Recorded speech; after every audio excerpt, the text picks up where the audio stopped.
চাইতে বড় অপরাধ করলেন, জিনা করার চাইতে বড় অপরাধ নামাজ ছাড়া। এই নামাজ ছাড়লেন, দুনিয়ার কোন মানুষ আপনাকে বেনামাজি বলে না, বলে না বেনামাজির মওত হয়েছে, বেনামাজি মরে গেছে কেউ বলে না, বেনামাজি দুনিয়া থেকে চলে গেছে কেউ বলে না। ফেরেশতারা একজন একজনকে ডেকে বলে তারিকুস সালাত, বেনামাজি মরে গেছে, বেনামাজি চলে গেছে। বেনামাজির সঙ্গে মওতের সঙ্গে সঙ্গে ফেরেশতারা এলান করতে থাকে। কবরের ভিতরে বেনামাজিকে যখন শোয়া দেওয়া হয়, কবর অন্ধকার হয়ে যায়, আত্মীয় স্বজন রেখে চলে আসে। হাত্তা ইয়াসমাআ সিমাআন আলাইহি,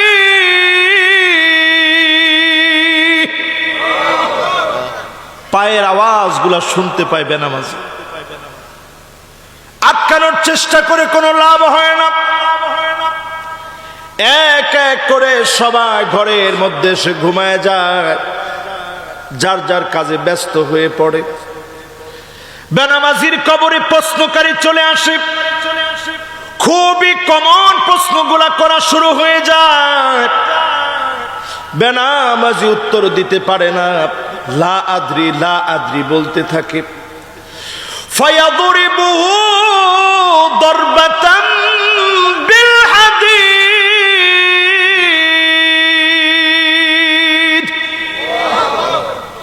লোহার হাতুড়ি দিয়ে বেনামাজির কানের ভিতরে এত জোরে জোরে পিটানো শুরু হয়ে যায়। ফায়াসিহু সাইহাতান, বেনামাজি একটা চিৎকার মারে। তার চিৎকারের আওয়াজ একটা গরু শুনতে পেয়ে কবরের পাশে বেঁধে রেখেছে। ছটফট ছটফট লাফালাফি শুরু করে। ছাগল বেঁধে রেখেছে, লাফালাফি শুরু করে। আহারে, আমি এমন হতভাগা মানুষ হইলাম, জীবনে কবরের আওয়াজটা শুনতে পারি না।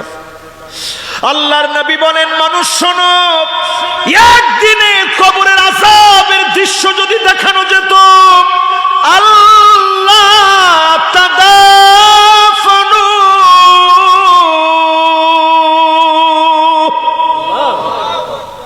দাফন কাফন সব ভুলে যেতেন। দাফন কাফনের কথা মনে থাকতো না, সব ভুলে যেতেন আপনি। দাফন কাফন আমার আপনার মনে থাকতো না, সব ভুলে যেতাম। এক মুহূর্তের কবরের আযাব যদি দেখতে পেতাম, দুনিয়াদারি করা ভুলে যেতাম। এজন্য বেনামাজি চোখটা উল্টায় যায়, হা বড় হয়ে যায়, অঙ্গ প্রত্যঙ্গ বাঁকা হয়ে যায়। মওতের আগে বড় কষ্ট পেয়ে, জিল্লতির সাথে অপদস্থ হয়ে বেনামাজি মারা যায়। আর নামাজি ঠোঁটের কোণে যিনি জান্নাতি হাসি ফোটায় দেন, তিনি কে? নামাজ পড়বেন নি ভাই? পিছনে দুইজন কি নিয়ত করছেন কোন? না, যুবক মানুষ, একেবারে ইয়ং, মাশাআল্লাহ। বসেন, নামাজ পড়বেন ইনশাআল্লাহ। একটু হিম্মত নিয়ে কর না ভাই, নামাজ পড়বেন ইনশাআল্লাহ।